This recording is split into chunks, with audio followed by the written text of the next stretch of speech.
Coup d'envoi pour le 10e festival du film francophone d'Angoulême, créé il y a 10 ans maintenant par Dominique Besnéard, l'agent des stars, et Marie-France Brière, la productrice, en partenariat depuis le début avec TV5 Monde.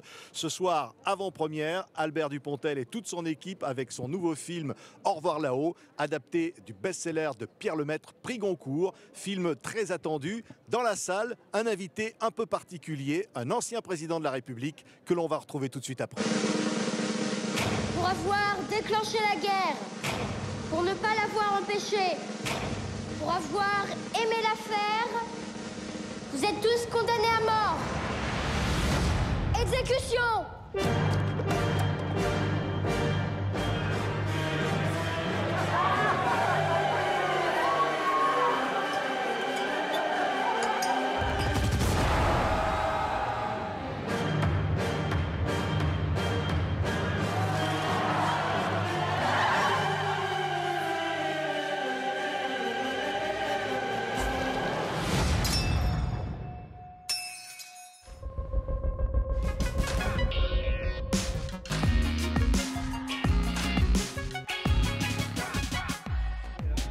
Monsieur le Président, oui, un petit mot pour TV5 Monde, la chaîne de la francophonie partenaire de ce festival, Monsieur le Président. C'est important d'être là aujourd'hui.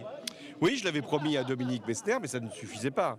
Moi, je suis très attaché à la francophonie. J'en avais fait une priorité de mon quinquennat, francophonie culturelle, francophonie politique, mais aussi francophonie économique. Et ce festival répond aux trois objectifs. Il y a la culture, qui est le lien que la langue française nous offre. Il y a la politique, et aujourd'hui c'est la Côte d'Ivoire, c'est l'Afrique de l'Ouest. L'année dernière c'était le Liban. Et à chaque fois c'est la France qui est le pays qui accueille, mais en même temps qui reçoit beaucoup de ces cultures qui nous viennent de parties du monde qui sont en plus particulièrement tourmentées. Et puis enfin, il y a la francophonie économique. Le cinéma, c'est une activité économique qui permet à beaucoup de créateurs de pays francophones de venir ici sur le marché français et d'avoir un accès que la francophonie leur permet d'obtenir. Donc j'en suis très heureux. Et 10 ans, c'est deux quinquennats, donc c'est très long pour Dominique Besnéard. Je voulais aussi saluer cette performance. C'est ça, il a réussi. Hein. Il a réussi. Il a réussi. Mais, Monsieur le Président, plus sérieusement, c'est un message aussi dans un monde tourmenté. On voit les attentats, c'est-à-dire que le cinéma et la francophonie ont un rôle à jouer aujourd'hui. Oui, la culture a un rôle majeur à jouer dans le défi que nous lancent les fondamentalistes et les religieux qui veulent utiliser la foi pour mettre les femmes et les hommes les uns contre les autres. Donc il est très important que la culture puisse offrir cette réponse, montrer que des régions qui ont été tourmentées peuvent aussi être pour le monde des lumières. Et ce qui s'est fait notamment dans le cinéma africain, il y a un film très important qui va être projeté ici, Frontières, qui montre aussi la question des femmes africaines, la question aussi des migrants. Et je pense que là aussi, la culture rapproche. Et la culture permet de comprendre. Et la francophonie est forcément très liée à l'Afrique, parce que l'Afrique est le continent où la francophonie est très présente. Et demain, il y aura le plus de locuteurs français, en langue française, pas français, en langue française, qui seront africains. Oui. C'est une manière de lutter contre le fondamentalisme, au-delà de la répression, au-delà de finalement l'action policière. La culture, c'est ça? Oui, il y a bien sûr une nécessité d'être présent avec des forces de sécurité. On a encore vu en Burkina Faso, qui a été une fois encore touché. On le voit encore au Nigeria en ce moment. Donc il y a une reprise terroriste qui exige qu'il y ait des réponses qui soient sécuritaires. Et là encore, je considère que ce qui est fait en ce moment est en continuité avec ce que j'avais engagé. Mais il faut aussi apporter d'autres réponses.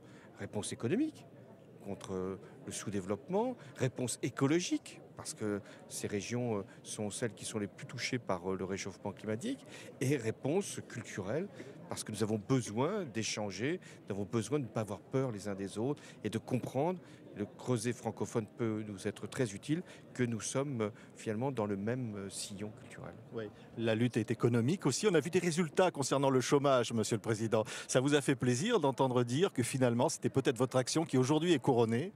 Pourquoi peut-être? C'était notre action, oui, des décisions que nous avions prises, qui ont eu des résultats, que ces résultats apparaissent encore plus fortement aujourd'hui, même s'ils étaient déjà là il y a quelques mois.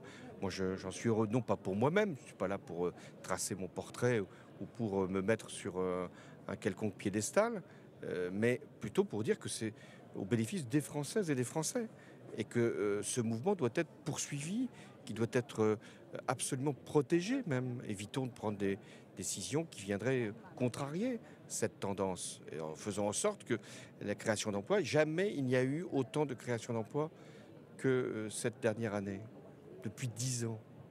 Il y a une croissance qui va permettre de régler bien des questions, y compris budgétaires, sans qu'il soit besoin de prendre des mesures toujours trop difficiles ou trop brutales. Donc voilà, moi je ne suis pas là pour vanter un passé, je suis aussi là pour dire que ce que nous avons fait permet aujourd'hui à ceux qui ont la responsabilité du pays de prendre des décisions qui peuvent être utiles. Ouais, vous êtes un citoyen engagé, vous n'abandonnez pas la vie politique? Non, je ne l'ai pas d'ailleurs dit à aucun moment, même quand j'ai décidé pour les raisons que j'avais indiquées de ne pas me représenter. Il y avait une situation qui me paraissait trop dangereuse et j'avais donc dit que je ne me retirerais pas de la vie politique. Mais aujourd'hui, je suis dans une forme de retrait qui est dû au fait que j'étais président il y a encore 3 mois et que je ne veux pas compliquer la tâche de mon successeur. Et donc je me suis astreint à une réserve, à une retenue que chacun peut comprendre, mais qui ne m'empêchera pas, à partir d'un certain moment, de dire ce que j'ai à dire sous des formes diverses et sans jamais vouloir contrarier ou empêcher notre pays de se redresser. Oui, c'est la passion de la politique. François Hollande, vous êtes né dedans et vous resterez dedans, non? Non, ce n'est pas la passion seulement de la politique. Il faudrait qu'on ne puisse pas s'en détacher comme s'il y avait une addiction.